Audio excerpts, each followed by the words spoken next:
Hey everyone, welcome back to another episode of the Lethal's List. Today we're finishing off those list of movies, so we're going 10 through 1. Let's kick it off. Start off Lord of the Rings at 10. Another great film franchise. I think the storytelling from Tolkien was exceptional, and yes, you miss a bit in the movies, and those that have read the books regularly point that out, but I think from start to finish the story held its own. The cinematography was great. Everything, it just didn't feel too CGI, didn't feel out of place. It felt just right. I love the second one, Two Towers, but Return of the King obviously gets a lot of plaudits, and so it should. The casting and the acting is exceptional. Don't need to spend too long on it. It's one of the great film series of all time. I dare say everyone's seen it, and it comes in at number 10. Number 9, Silence of the Lambs. Going back a little bit here, over 30 years old now, this movie, but still got two of the greatest acting performances in history with Jodie Foster and Clarice, and then Anthony Hopkins and Hannibal. Like, the way he goes about it is just exceptional. The way Jodie goes about Clarice is exceptional as well. And from start to finish, there's suspense. It really puts a perspective of a woman in a man's world. The storytelling is exceptional. It's just one of them great movies, and it's a thrill right to the end with Buffalo Bill. Now, if you're watching this and you haven't seen it, do yourself a favour, because it's just one of the all-time great movies. It doesn't feel too outdated, even when you go back and watch it. And it's a must-watch. It's a must-watch if you're a movie buff. And I suggest you get after it. Number 8, Forrest Gump. Now, if I was going on pure movies and how good of a movie it was in terms of best movie, not my favourite, it would be higher. But it sits here because I didn't have that much of an emotional connection when I watched it. The film itself's exceptional. It's just gangbusters from start to finish. People think it's slow to start, but it's really not. Like starting out with Elvis, and it's one of those movies where each story he tells draws you in, and before you know it, you're 2 hours deep and you want a bit more. It's just great. Like, it's got the Bubba Gump shrimp. It's got the Lieutenant Dan meme come from it. It's got Run, Forrest, Run. It's got the I'm tired now, I think I might go home. Like, a lot of great things have come from it across the journey, and it's a great movie. It's one worth rewatching.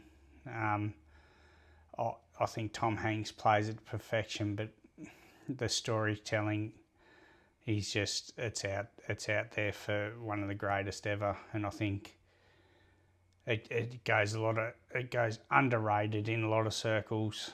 But if I had it purely on a movie, it'd be number 2, but it sits at number 8 in my favourites list, just for the simple fact that I didn't have as much of an emotional tie to it as I have others. And, well, do yourself a favour and get out there and have a look at it. Number 7, the best movie that I've ever watched, but not my favourite, is Shawshank Redemption.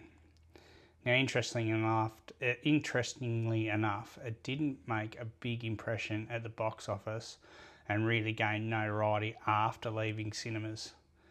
And cinema goers who went there raved about it, and then slowly word of mouth got out. It's the whole story of it from start to finish is just exceptional. It's the best in my opinion, but I'm no movie buff. Andy Dufresne's story throughout, and then how other people's stories tie into that with Red, and then you've got Fitch. you've got Filch, Lieutenant Hadley, and then the Chief Warden. And then you've got the other people that bob in and out across his journey. Much like Forrest Gump, there's little mini stories throughout the big picture that leave you wanting more. And for a movie finish, I think it is the most satisfying movie finish that you can have. Without a doubt, I didn't walk away unsatisfied, and I left very, very happy. So if you're out there and you still haven't watched it, make sure you watch it. Number 6. My favourite Aussie movie, bar none, The Castle. I still watch it. It's just great. Daryl Kerrigan. What more can you say? Tell him his dream, and Bonnie Doon. You know, it's for Australian movies at the time. It just went bang, straight to the top. Like, it didn't miss a beat. It's still relevant to this day, and people love it. You had exceptional acting by Eric Bana as Con. Like, I think it's underrated, and you get some chops for playing Chopper. But, you know, he was doing some great Australian stuff, Eric Bana, before he hit Hollywood, and this is one of them. He only has minor cameos, but it's good. And you know, like, every actor who steps into it plays their part to perfection. And, you know, I think the memory of Dennis Denudo and his print will live on forever. I've actually seen the windows of other law firms with the writing of Dennis Denudo, his style. Not so much broken up by the section of the window pane, but I've seen that style before. Actually seen it in Devonport once. I don't know if it's still there, but I was like, that is Dennis Denudo's. So if you want a good laugh, you just want to tap into some Australiana again, do yourself a favour, get about it. Number 5. Now, this is one of kids' fantasy. It's Jurassic Park. The story of the dinosaurs just encapsulates you. The acting, not so much. Like, it does its job. But back in the day, going to the cinemas, seeing those dinosaurs, it just hit it for me. It hit me out of the park, and I love going to watch. Some of this later generation of movies sort of missing the mark, like Fallen Kingdom and that. Jurassic Park 3 was probably, you know, there you go. But Jurassic World done it some justice. But the original, with the big T-Rex running amok, and then the raptors, and that last scene was just, like, it was nail-biting, that scene where the raptors are hunting the kids and that. And it seems to be getting tapped into from the ads that I've seen for Stranger Things Volume 2, Season 5. There's, with the Demogorgons hunting there, so there's a little bit of g'day to that section of the movie, but I love me Jurassic Park. Love going back and watching it. And it's just exceptional. And that makes number 5. Number 4, a British movie, Lock, Stock and Two Smoking Barrels. I just fell in love with this movie. The storytelling from start to finish was great.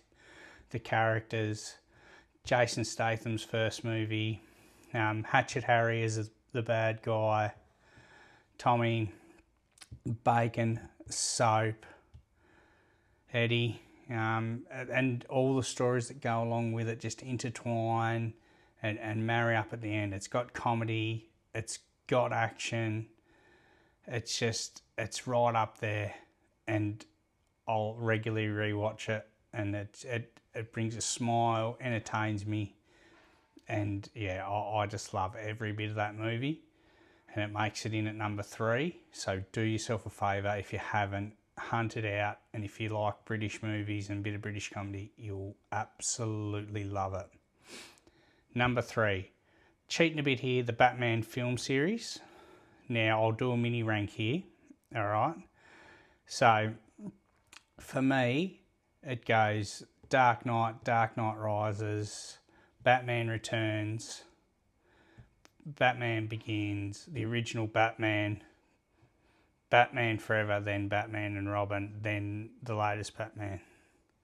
The only reason the latest Batman's down so low is the other ones are a superior film or have great memories, like the Batman Forever with Two-Face and the Riddler had that connection with the Macca's cups. Everyone remember them Macca's glass cups?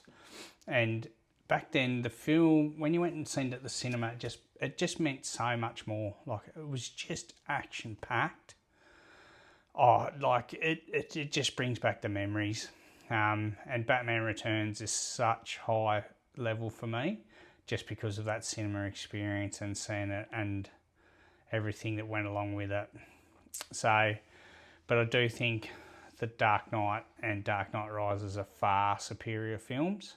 And Christopher Nolan done Batman absolute justice. Now, number 2, Terminator 2 Judgment Day. The film itself is exceptional. But not just that, like the graphics for back then were out of this world. Like, it was just talked about. It was so hyped, so well done. The flip and twist of which Terminator is the good guy, bad guy. The T-1000 is played to perfection. Young John Connor, like those iconic moments with the Terminator ringing up John's foster mum, checking if Wolfie's still alive, but it's not. And he realises that their parents are dead and just tells him straight out. But the storyline is great.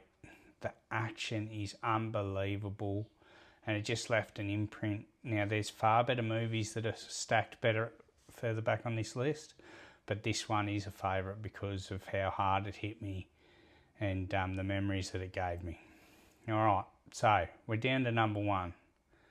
Now, this will get Howard down, but I don't care. It is my favourite simply because of the memories, and that's the Teenage Mutant Ninja Turtles, the original live action 1990. I love the Teenage Mutant Ninja Turtles, but this movie hit so hard for me. I went to the cinemas with my cousin Marie. It was my first cinema experience. Loved it, start to finish, and it was just a movie that encapsulated me. There wasn't any bloody carry on with CGI. There wasn't any mucking around. It was just the storytelling was solid. The action was solid. The little bits of comedy. Shredder wasn't buffed up like bloody the second one, The Secret of the Ooze. But yeah, it just holds so many massive memories. And then I had an area where like you couldn't get a hold of it, and I had to. And this is showing me age. With the DVD player, you could buy American or outside of Australian DVDs, and you had to set your DVD player up to be able to play them DVDs, and that's what I had to do.